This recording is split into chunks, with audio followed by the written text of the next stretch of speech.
In order to get our message before the public with some chance of making a lasting impression, we've had to kill people. A man with an IQ of 167 wrote those words. He entered Harvard at 16, then vanished into the wilderness to wage a 17-year bombing campaign, so methodically stripped of evidence that over 200 FBI agents couldn't identify him. The genius killer the FBI couldn't understand. But his intelligence was never the full story. What finally exposed him wasn't forensic science. It was something far more human. A professor of engineering at a Midwestern university receives a package with no return address.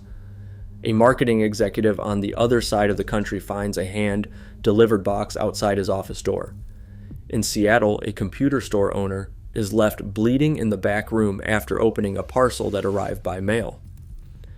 The next year, a geneticist in California, a graduate student in Michigan, and an airline executive in Washington all become targets, each one chosen without warning, each attack separated by months or sometimes years, each victim isolated by profession, geography, and routine. No pattern emerges. The list of occupations stretches across academia, technology, business, and journalism. Professors in Utah and Illinois, an advertising executive in New York, a computer scientist in Ann Arbor, a university researcher in Baltimore. The only constant is unpredictability. Some bombs arrive by post, marked with local stamps and generic handwriting. Others appear on doorsteps or tucked into campus mailrooms, bypassing the postal system entirely. Hand delivery, mail drop, city, suburb, coast, heartland. No location or method repeats for long. The attacks leave behind a growing catalog of injuries, shattered hands, burned faces, permanent nerve damage. But the randomness is only surface deep. Law enforcement struggles to connect the dots. The diversity of targets, engineers, scientists, business leaders confuses motive and delays any sense of a serial campaign. Local police treat each blast as an isolated act. Early FBI files are scattered, each labeled by city and year, never cross-referenced. Investigators debate whether they are dealing with a lone actor, a group, or a copycat. The only visible thread is that anyone working at the intersection of technology and daily life can be next. As the toll rises, so does the sense of unease. The killer moves without pattern, leaving no evidence, no fingerprints, no clear reason for his choices. In this widening field of victims, the only certainty is that the next name on the list will be just as unexpected as the last. Crime lab technicians in Illinois, Utah, and California worked late into the night, hunched over fragments of metal, splinters of wood, and scorched envelopes. They cataloged every scrap, testing for fingerprints, DNA, or even a stray fiber. Most of the time, the answer was the same: nothing. The devices had been wiped clean, sealed with epoxy, and handled with a kind of surgical caution that left no trace of the person behind them. When a device failed to detonate, the promise of evidence faded quickly. Battery acid corroded wires before they could be examined. The explosive mixture, often potassium chlorate blended with aluminum or charcoal, left behind a residue so generic that it blended into the chemical background noise of any hardware store. Early chromatography tests came back inconclusive.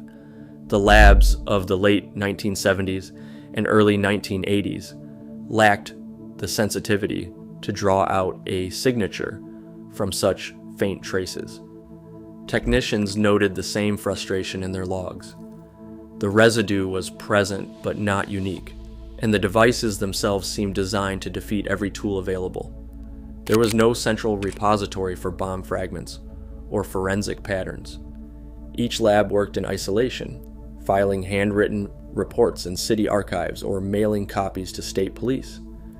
The FBI crime database was still paper-bound, with no system for cross-referencing device construction or chemical profiles across jurisdictions.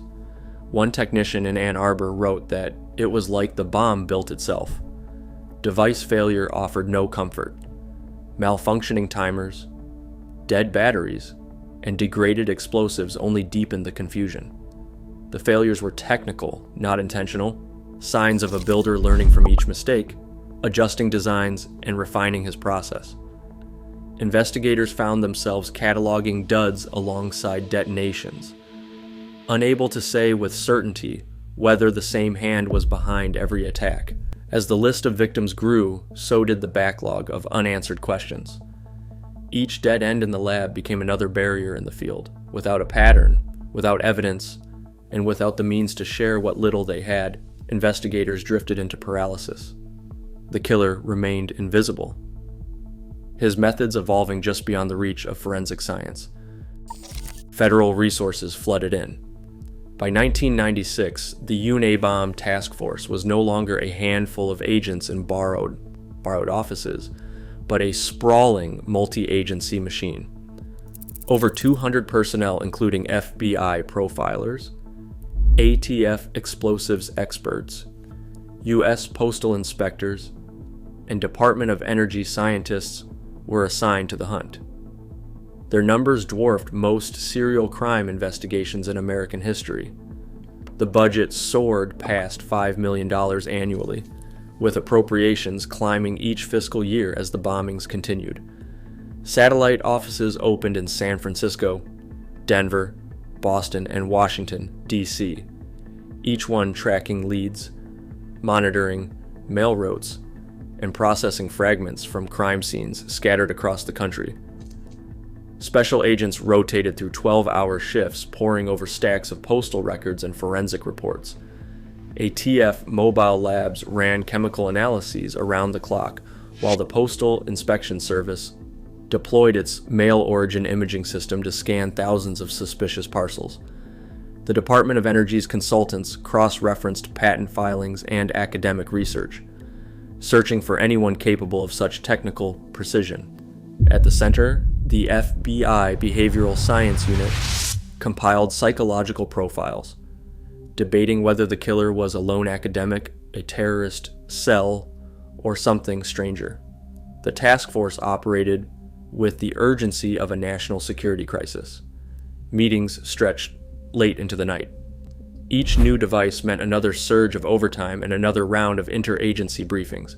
Yet the complexity of the operation brought its own problems. Information moved slowly between forensic labs and field offices. Reports were duplicated, leads lost in the churn. For every new analyst added, another layer of communication emerged. The scale of the response promised answers. Instead, it exposed the limits of coordination when facing a mine designed to avoid detection. Inside the Unabomb task force, the machinery of the manhunt ran on paper protocol and the relentless pursuit of a pattern that never materialized. Forensic chemists in the basement labs logged a recurring detail: a faint residue, potassium chlorate blended with powdered aluminum, left behind on fragments from Seattle, Ann Arbor, and Sacramento. The mixture was uncommon, not quite commercial, but not rare enough to narrow a suspect pool. Analysts flagged the finding in their reports, noting the chemicals ratio, the orange tinge, the stubborn lack of contaminants. But the memo stopped at the lab door.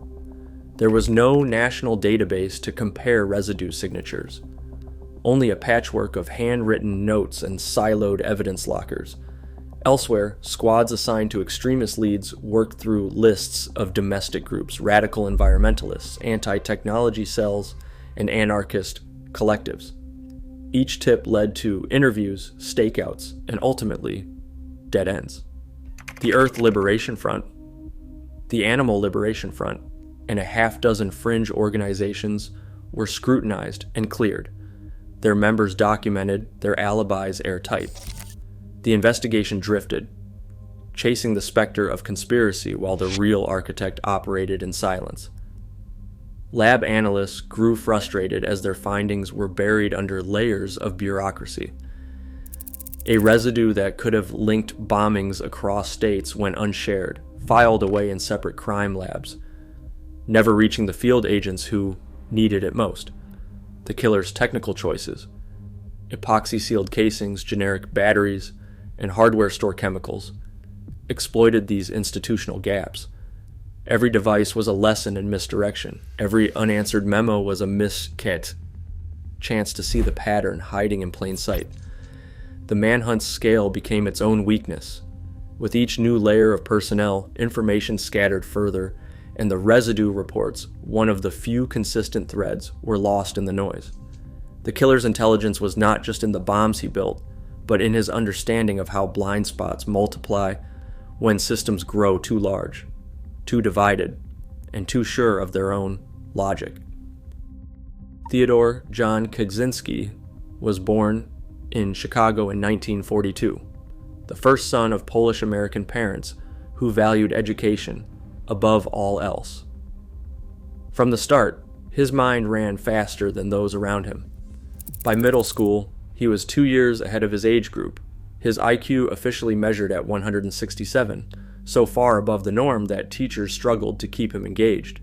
He skipped 6th and 11th grade, moving through classrooms as if they were temporary checkpoints. At 16, he arrived at Harvard on a full scholarship, a teenager among adults, invisible in the lecture halls, yet always present at the top of the honor roll. His academic records show a clean, relentless climb. He completed undergraduate mathematics at Harvard in 1962, then pursued graduate studies at the University of Michigan, where he earned a master's and then a doctorate by age 25. Professors described his doctoral dissertation as so advanced that only a handful of specialists could understand it. The university awarded him the Sumner B. Myers Prize for Best Mathematics Dissertation of the Year. But behind the accolades, something else was happening. Kaczynski's professors noted a student who rarely spoke, who avoided campus groups and left lectures without a word. His grades never slipped, but his presence faded. By the end of his studies, he had published several papers in mathematical journals, yet left behind no close friends, no mentors, no trace of a social life. The early signs were there. A mind capable of remarkable abstraction, a young man who could see patterns others missed, but who seemed untouched by the ordinary bonds of conversation or companionship. The academic world recognized his genius, but not the isolation growing just beneath the surface. In 1971, Ted Kaczynski vanished from the academic world and reappeared in the Montana woods, alone in a 10 by 12 foot cabin without electricity or running water. No neighbors, no phone, no car parked outside for months at a time. The move was not a retreat, but a deliberate choice, a calculated experiment in solitude. He cut off nearly every tie, writing only sporadically to his family. Grocery receipts and hardware store ledgers show long gaps, then sudden bursts of supply runs. The days between are blank. Rumors circulated, amplified by journalists hungry for motive. Some speculated about heavy drinking, others about mind-altering drugs or home-brewed hallucinogens. But no medical records, no arrest reports, and no forensic evidence ever confirmed substance abuse. The FBI files list these theories as unsubstantiated. His journals, recovered years later, detailed daily routines with mathematical precision. Calories logged, weather patterns tracked, chemical experiments described in clinical language. The handwriting never wavers. Isolation became his laboratory. Behavioral studies suggest that prolonged seclusion can distort risk perception, feed obsessive thinking, and erode social boundaries. For Kaczynski, the withdrawal sharpened his focus. Old photographs show a man growing thinner, more angular, eyes set deep in shadow. Locals recall seeing him walk the dirt roads, silent, carrying nothing but a battered notebook. The world outside became abstract, an enemy defined by technology and intrusion. The question lingers, did the cabin mark the beginning of decline, or a step toward clarity? The absence of chemical dependency points to something more unsettling, a mind unclouded yet increasingly untethered. As the years passed, the line between intellectual rigor and delusion blurred. The risk calculus changed. Violence became not just possible, but necessary in his own logic. The next phase would be marked not by error, but by intent. Each act shaped by an ideology that would soon surface, stark and uncompromising. On June 24, 1995, major newspapers and television networks received a letter with a demand: publish a 35,000-word manifesto or face more deaths. The letter was cold, methodical, and unsigned. It promised a halt to the bombings if the text appeared, but warned of further violence if the demand was ignored. The threat was not idle. The writer described his philosophy in precise academic language, an indictment of technology, industry, and the institutions he believed were poisoning modern life. His voice was clinical, almost emotionless, framing murder as a rational act of protest. For the first time, the killer broke his silence. The manifesto was not a ransom note or a confession. It was a blueprint for a new world, one where technology's advance would be stopped by force. Editors and producers faced a dilemma with no precedent. The FBI urged restraint, warning that publication could embolden copycats or give the killer a platform.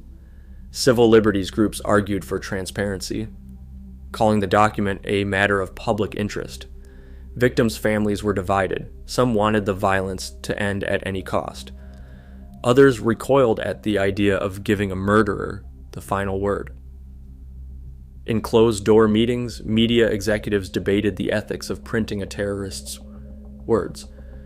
The New York Times and the Washington Post weighed the risk of more deaths against the possibility that public exposure might flush the killer out.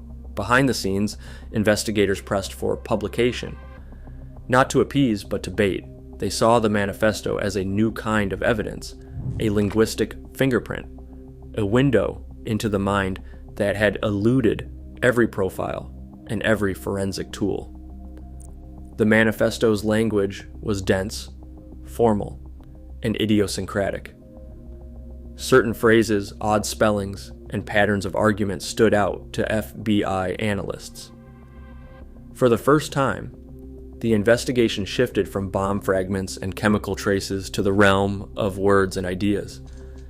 The killer had stepped into the light, but on his own terms. The public, the press, and the authorities were forced to play by his rules, at least for now.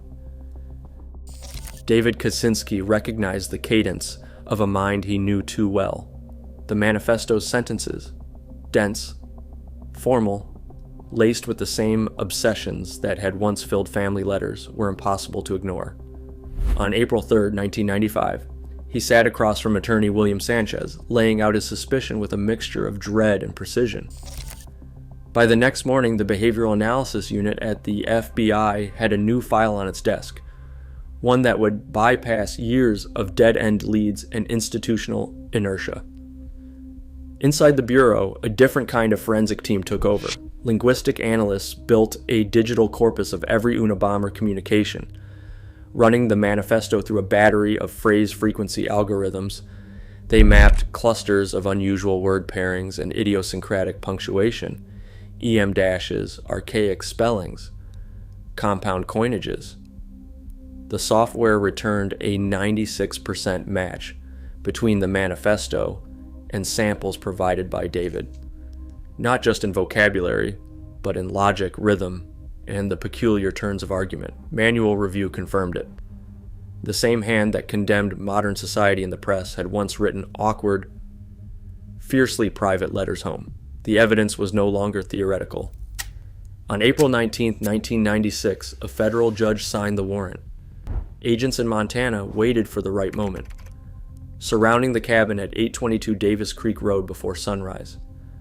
The man inside did not resist. What they found was not chaos, but order. Rows of handwritten journals, stacks of bomb-making notes, a live device ready for mailing. There were 17 kilograms of ammonium nitrate, pipe-bending tools, and a full draft of the manifesto. Every step of the campaign had been documented, cross-referenced, and indexed in Kaczynski's meticulous script. The inventory ran to dozens of pages. Chemical precursors, mechanical timers, a sealed envelope addressed to a scientist he had never met. Each item a bridge from thought to violence. For 17 years, the killer had moved through the world as a cipher, leaving no prints, no DNA, no pattern. In the end, his flaw was not in the wiring or the chemistry, but in the belief that language could remain untraceable. The arrest closed a chapter that science alone could not solve. The final link was human, and it was family. Even now, the most sophisticated systems struggle to model minds built for contradiction. Kaczynski's intelligence exposed fractures in the very institutions designed to contain him, fractures that still widen as digital anonymity and algorithmic profiling define the new frontier. Intelligence alone is no shield against pathology. The unsettling question lingers: how many other outliers slip through? Precisely because we trust our systems too much. Share your perspective below.